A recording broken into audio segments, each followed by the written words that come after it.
Observe చేయండి. ఏమేమైతుందో చెప్పండి. ఈడ మంట వస్తుంది, ఇంకేమైతుంది? పొగ వస్తుంది, ఇంకేమైతుంది? బుగ్గ అవుతుందా? బూడిద కూడా అయ్యిందా లేదా? ఎన్ని ఐటమ్లు కనబడ్డాయి చెప్పండి మళ్ళీ ఒకసారి. మంట, బొగ్గు, బూడిద, పొగ. మొత్తము మనిషి పవర్ఫుల్ గానికి 4 కారణాలు. వేరే జీవులకు దీనికి సంబంధం లేదు. మంటకు ఉన్నదా? వాటికి అగిపుల్ల గీసి ఉరుకుతాయి. మనిషి ఒక్కడు రోజు పొద్దుగాల పొయ్యి వెలిగించుకోవాలి, దీంతో బాంబులు తయారు చేయాలి, దీంతో దునియా మొత్తం గింజన్లు అంతా మంటతోటి నడుస్తాయి. అర్థమైంది కదా? సో ఇప్పుడు అది బూడిదను పక్కన పడేయండి. తెల్లగా ఉన్నది బూడిద. బూడిద గురించి మాట్లాడుతున్నానా నేనేం బాబాని? బొగ్గు బాబా. సరేనా? ఓన్లీ నల్లదాని గురించే మాట్లాడుతున్నా. అర్థమైంది కదా? సో దాని విలువలు దానికి ఉంటే, బూడిద విలువలు బూడిదకు ఉంటాయి. ఆ బూడిదను మనం ఎన్నో విధాలుగా వేరే రకంగా వాడుకోవచ్చు. సరే, దాన్ని నేను చిన్నగా ఏం అంటలేను. దాన్ని విభూది అంటారు, మామూలుగా బూడిద అంటారు. దానికి రకరకాల పేర్లు ఇచ్చుకుంటారు. దాని పవర్ దానికి వేరే ఉంటది. అయితే ఈ నల్లగా ఉన్నది చూసిర్రా? సరే, నల్లగా ఉన్నది మనకు బొగ్గు. ఈ బొగ్గు కూడా ఎగురుతుంటది అప్పుడప్పుడు. ఎట్లా తెలుస్తుంది ఎగురుతుందని? మీ ఇళ్ళల్లో కట్టెల పొయ్యి పెడితే ఇల్లంతా నల్లగా అవుతుందా? అది ఎగిరే బొగ్గు. ఎగిరే బొగ్గుని ఏమంటాం? సూత్ అంటాం. SOOT, సూత్ అంటాం. సరేనా? సో అట్లా కూడా మీకు లారీలలో వెనకకేం చూస్తే వెళ్తుంటుందా నల్లగా? మనం దాని వెంట మోటార్ సైకిల్ పోతే ఇట్లా చెవులలో ఎలి పెడితే అదే వెళ్తుంది, ముక్కులు ఎలి పెడితే అదే వెళ్తుంది. తెలుసు కదా ఇంటికి పోయినాక. కొంతమంది ఇట్లా అనుకుంటే నల్లగా అవుతుంటాయి. సో అదొక బొగ్గు, అది ఎగిరే బొగ్గు. సో బొగ్గు గురించి తెలుసుకోవాలంటే ఫస్ట్ ఏం కావాలి? మంట కావాలి. ఆ మంట మళ్ళీ మొత్తం గాలితే ఏమవుతుంది? దీన్ని ఇంకా నేను గాలబెడితే ఏమవుతుంది? మొత్తం బూడిదనే అవుతుంది. అంటే బూడిద కాని పరిస్థితిలో మిగిలిందే బొగ్గు. అర్థమైందా? సో తర్వాత ఏంటంటే ఈ రియాక్షన్ అనేది ఇక్కడ నుంచి వెనకకు పోతుంది. అంటే గ్యాసెస్ని తీస్తుంది. కట్టెలో ఉన్న గ్యాసెస్ పైరోగ్యాస్. పైరోగ్యాస్ అంటే మీరు పొగ అని అనుకోవద్దు. ఫర్ ఎగ్జాంపుల్, ఒక బండిలో నేను పెట్రోల్ పోసినా అది 100 కిలోమీటర్స్ ఇస్తుంది అనుకో లీటర్కి. ఇంకో బండిలో పెట్రోల్ పోసినా అది నాకు 50 ఇస్తుంది. ఏ బండిలో పొగ ఎక్కువ వస్తుంది? 50. పర్ఫెక్ట్ కదా? అంటే దాని అర్థం ఏంది? అందులోనేమో మొత్తం కాలుతుంది కాబట్టి నీకు 100 మైలేజ్ కూడా ఇస్తున్నది, నీకు పొగ లేదు. ఇక్కడ ఏమైంది? కాలాల్సింది పక్కన పోతుంది కాబట్టి దాని పొగ అన్నావు. అట్లనే ఇంట్లో కూడా అంతే. ఒకవేళ ఇది కాలకుండా ఎస్కేప్ అయింది కదా, ఇంతకుముందు చూసిరు కదా మీరు, కొంచెం అయిందా లేదా? సో ఆ ఎస్కేప్ అయింది కూడా పైరోగ్యాస్. దాన్ని కరెక్ట్ పట్టుకొని మనం గాలుస్తే, ఇంతకుముందు మీ నాయన గురించి నువ్వేనా చెప్పింది? పర్ఫెక్ట్. ప్రాబ్లం ఏంటంటే మీ నాయన గాలబెట్టింది తప్పుగానే కాదు.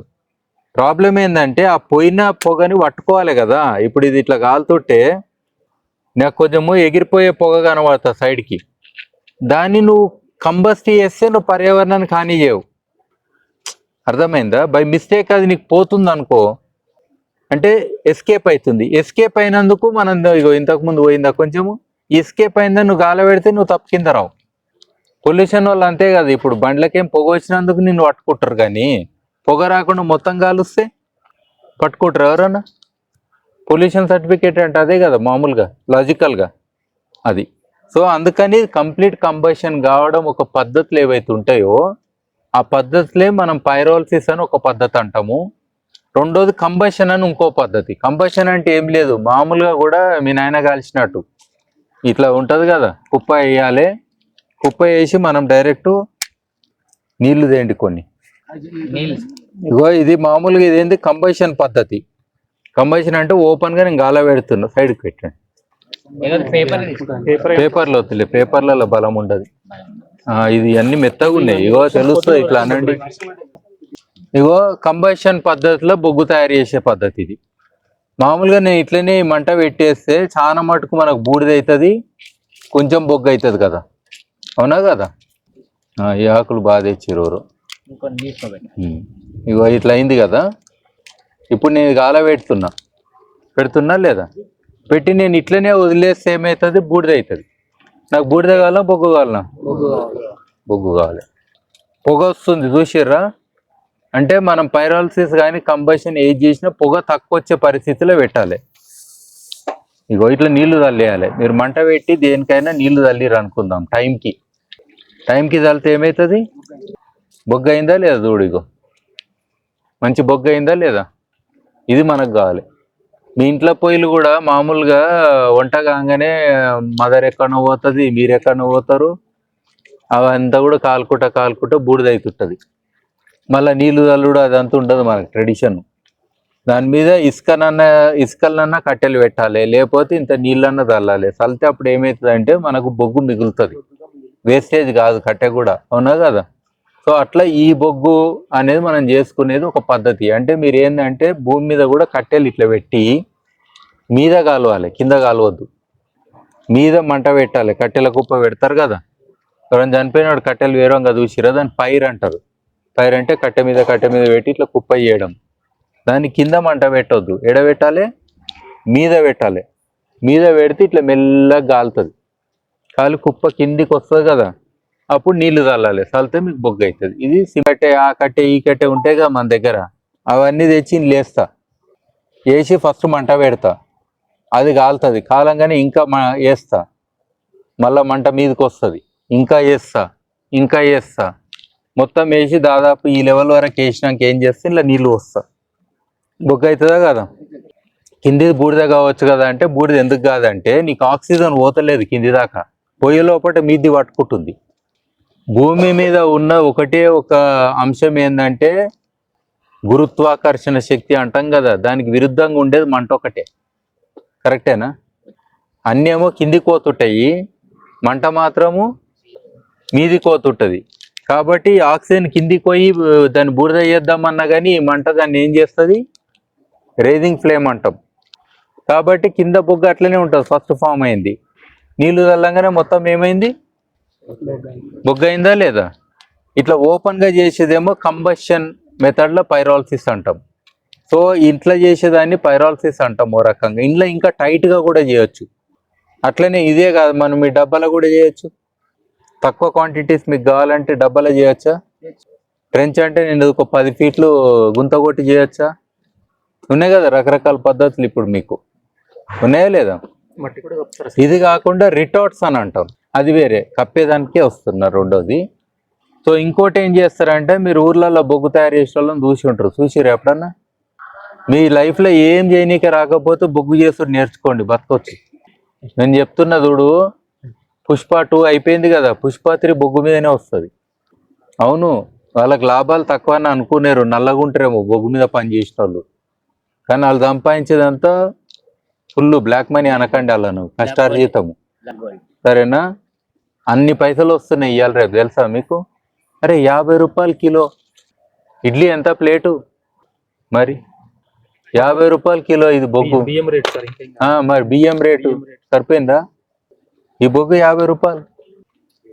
సో కాబట్టి మినిమం ఇది ఒకటి బొగ్గు తయారు చేయడం అనేది మీరు నేర్చుకున్నా కానీ అది పెద్ద నెగిటివ్ కాదు. మీ దగ్గర ఉన్న మెటీరియల్ చేసుకున్న మీ పర్యావరణానికి, మీ ఇంట్లో ఉపయోగాలకు అన్నిటికి పనికొస్తుంది. ఇంకో మెథడ్ ఏందనంటే, ఇది మన ప్రెషర్ కుక్కర్ ఉంది కదా మన ఇంట్లో, మీరు ఇంట్లో చేశారు లేనిపోయింది పేలితే నన్ను అంటారు, కానీ చెప్తున్నా నేను చేస్తా, under my supervision you can do, but you should not do on your own. కొన్ని టెక్నిక్ చెప్తున్నా. అందులో ఏంలే, ఇట్లనే ఆకు అలుము అన్నీ పెట్టేసేయండి. చేసి దానికి ఏంటంటే మీద విజిల్ పెట్టకండి. అట్లనే సేఫ్టీది ఒకటి ఉంటుంది చూసిర్రా, దాన్ని కూడా ఉంచుకోండి. అట్లనే సేఫ్టీది పక్కన ఉంటుందా తెలుసా లేదా? పేలకుండా అది అందులోకి ఏం గ్యాస్ రానికి ఒకటి ఉంటుందా లేదా, లెడ్, అది అట్లనే ఉంచుకోండి. ఆ కుక్కర్ మూత పెట్టేసేయండి. మూత పెట్టి ఏదన్నా వేయండి, ఇట్లా సొంటిది కూడా వేయండి. ఆ గ్యాస్లు అన్నీ కూడా అరౌండ్ 80 degrees నుంచి 150 degrees ఆ టెంపరేచర్లో వచ్చే గ్యాస్ అందిస్తున్నాయి. అర్థమైందా? వుడ్ వెనిగర్ వస్తుంది. దాని తర్వాత మీరు అట్లనే కంటిన్యూ చేయండి.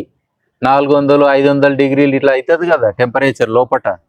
అదంతా ఏమవుతుందంటే ఇది అవుతుంటుంది, కార్బన్ అవుతుంటుంది లోపల. ఇంట్లో మీకు డేంజర్ ఉండదు. ఈడంటే నేను నీళ్ళు వేయకపోతే బూడిద అవుతుంది, అందులో బూడిద అయ్యలేదు, బొగ్గే అవుతున్నది. ఇంకా ఇండైరెక్ట్ కదా, డైరెక్ట్ మంట పెట్టలేని, మంట కింద పెట్టినా కదా. అట్లనే మీదకి వచ్చే గ్యాస్లు ఉన్నాయి కదా, 500 degrees, 600, 700 అట్లా దాటితే మీదకి వచ్చిన గ్యాస్ని ఒక పైప్ పెట్టి మళ్ళా కింద పెట్టవచ్చు, మళ్ళా మండుతుంది అది. తెలుసా దీనికి? దాని పైరో గ్యాస్ అంటారు. మీదకి నుంచి వచ్చిన గ్యాసెస్ ని పైప్ పెట్టి మళ్ళా మంటకు లింక్ చేస్తే మీరు అప్పుడు ఎక్కువ మంట పెట్టే అవసరం లేదు. ఆ గ్యాసెస్ తోటే ఇంకా వేడి అవుతుంటది. అర్థమైందా? అయినాక కొంతసేపు అయినాక అది బంద్ చేయండి, చల్లారినాక మూత తీయండి. పర్ఫెక్ట్ బొగ్గు. ఇది పైరోలసిస్లో ప్రాపర్ టెక్నాలజీ. అందులో మీరు బయటకు వచ్చిన వాటిని కూడా పట్టుకురు, అంటే వుడ్ వెనిగర్ తీసుకొని అమ్ముకురా లేదా? రెండోది పైరో గ్యాస్ని కూడా మళ్ళీ రీయూజ్ చేసారు, పర్యావరణానికి పోకుండా మళ్ళా భూమి వేడెక్కకుండా చేసిరా లేదా? ఇవి రిటార్ట్స్ అంటారు. అవి పెద్ద సైజు ఉంటాయి, ఒక 3.5 టన్నులు అట్లా మనం బయోమాస్ వేసే సైజు ఉంటాయి. వెనకటికి రైలు ఇంజన్ల లెక్క, బొగ్గు రైలు ఇంజన్లు ఉంటాయి కదా, అట్లా అనిపిస్తాయి. అందులేసి మనం బొగ్గు తయారు చేసే టెక్నాలజీ, కానీ లక్షలాలు ఇన్వెస్ట్మెంట్ అవుతుంది. ఫస్ట్ ఇన్వెస్ట్మెంట్ ఏంది? రూపాయి. ఇప్పుడు మీకు నేర్పిన ఏడేడికే నేర్పిన రూపాయి అంటే ఏంది? ఇది ఎంత? రూపాయి అగ్గిపెట్టెతో ఏం చేయొచ్చు? రెవల్యూషన్ చేయొచ్చు. అర్థమైందా? ఏది? బొగ్గు రెవల్యూషన్. నా దగ్గర ఏం లేదు అన్నోళ్ళకు ఇది కూడా చెప్పిన ఎట్లా చేయాలని. భూమి మీద కూడా చేయొచ్చు అనేది చెప్పిన. కానీ సిస్టమేటిక్ చేయండి. ఇట్లా గాలి లేనప్పుడు చేస్తే మంచిగా వస్తుంది. మీరు ఊకే ఇట్లా ఫుల్ గాలి ఉన్నప్పుడు చేస్తే పక్క చేను గాలితే మళ్ళీ మీరు పోతారు. ఏ వరి గొడ్డి మీద పడ్డదనుకో, ఏ అడవిలో ఇంగ్లం పడ్డదనుకో, నీ చెప్పిన వాళ్ళు ఎవరైనా నా ఇంట పడతారు, చేసిన వాళ్ళ మీద పడతారు. అసలు నీది కాకుండా నీవి నేను నొక్కుతారు. ఊర్లో ఏడమంట పడ్డా ఆ పిల్లగాడు తెలుసు, ఎప్పుడు చూసినా మంట పెట్టుడు ఉన్నది, ఉత్తగా ఉండడు, ఏదో ఒకటి చేస్తాడు అని మళ్ళీ ఆలోళ్ళు అవుతుంది. అర్థమైందా? ఇవన్నీ ఎందుకు లొల్లిలు? అందుకే దూరం పెట్టుకోవాలి. గాలికి కూడా లేనప్పుడు కండిషన్లో చేయాలి. ఎర్లీ మార్నింగ్ చేయండి, లేదా ఈవినింగ్ చేయండి, లేదా ఇట్లా స్టిల్ ఎయిర్ ఉన్నప్పుడు చేయండి. అర్థమైందా? తర్వాత డ్రై ఉండాలి. ఇంతకుముందు చూసిరుగా డిఫరెన్స్. ఇదేమో వెట్ ఉంది, ఆల్రెడీ వర్షం పడి తడిచింది కాబట్టి ఇది గాలే. కాబట్టి ఇది కొంచెం డ్రై అయినాక లెస్ దెన్ 15% మాయిశ్చర్ ఉండాలి. ఎందుకంటే ఇందులో ఎమిషన్స్ కూడా వస్తాయి. ఆ ఎమిషన్స్ ఏంది? మీథేన్ రావచ్చు, మీకు CO2 రావచ్చు, ఇతర రకరకాల ఎమిషన్స్ వస్తాయి. అది రావడం తప్పు కదా. అర్థమైంది కదా? సో కాబట్టి ఆ ఎమిషన్స్ తగ్గించి మీరు బొగ్గు చేస్తే తప్పు కాదు. రెండోది, బొగ్గు 100 ఏళ్ళ నుంచి 1000 ఏళ్ళు ఉంటుందని చెప్పినాం. అర్థమైంది కదా లాజిక్? సో కాబట్టి దీని వాల్యూ అనేది మనకు ఉంచుకోవాలి. సో ఇది బ్రీఫ్గా మీకు పైరోలసిస్ అనేది, గ్యాసిఫైయర్ అనేది హై ఎండ్ అన్నట్టు బొగ్గు తయారు చేసే టెక్నిక్. అందులో బరువు ఎక్కువ ఉండదు. ఇది యాక్చువల్గా 400-450 డిగ్రీలో తయారు చేస్తారు వీళ్ళు కావాలని. ఎందుకంటే ఇది మళ్ళా కాలబెట్టడానికి తయారు చేసిన బొగ్గు. ఇందులో కొంచెం హోల్స్లలో ఉంటుంది ఇంకా కాలేది. ఇది అంత పర్ఫెక్ట్ కాదు. కానీ నేనన్న బొగ్గు ఇట్లా చేస్తాం కదా, ఇట్లా డబ్బాలలో ఓపెన్గా చేస్తాం కదా, మట్టి కప్పకుండా ఇట్లా చేసేది, అది 550-600 డిగ్రీలు సంవేర్ ఆ టైం తయారవుతుంది. అంటే మన ఇళ్ళలో పొయ్యి ఉంటుంది కదా, పొయ్యి నుంచి వచ్చే బొగ్గు చాలా పర్ఫెక్ట్. నేను 50 రకాల పొయ్యిలు డిజైన్ చేసిన, ఎన్నోసార్లు స్టడీ చేసిన, దాని మెజర్మెంట్లు కూడా చేసిన. నాకు దాని మీద ఎక్కువ అనుభవం ఉన్నది. నీకేం తెలుసు పొయ్యి గురించి అని అంటారేమో. అర్థమైందా? సో నాకు పొయ్యిల మ్యూజియం ఉంది, ఎప్పుడన్నా వస్తే చూపెడతా. సో ఇది ఈ బొగ్గులో కొంచెం బరువు ఎక్కువ ఉంటుంది, గుర్తుపెట్టుకోండి. ఇంకా కొంచెం టెంపరేచర్ ఎక్కువలో చేసినప్పుడు వచ్చే బొగ్గు మనకు కావాలి. ఇంకా హై టెంపరేచర్లు ఉంటుంది కానీ దాని వాల్యూ మళ్ళీ తగ్గుతుంది. మనకు కూడా బరువు రాదు, ఎంత కొనుక్కొచ్చినా లైట్గా ఉంటుంది. మనకేమో మస్తు నీళ్ళు ఉన్నాయి, దాన్ని ట్రీట్ చేయాలి. అర్థమైందా?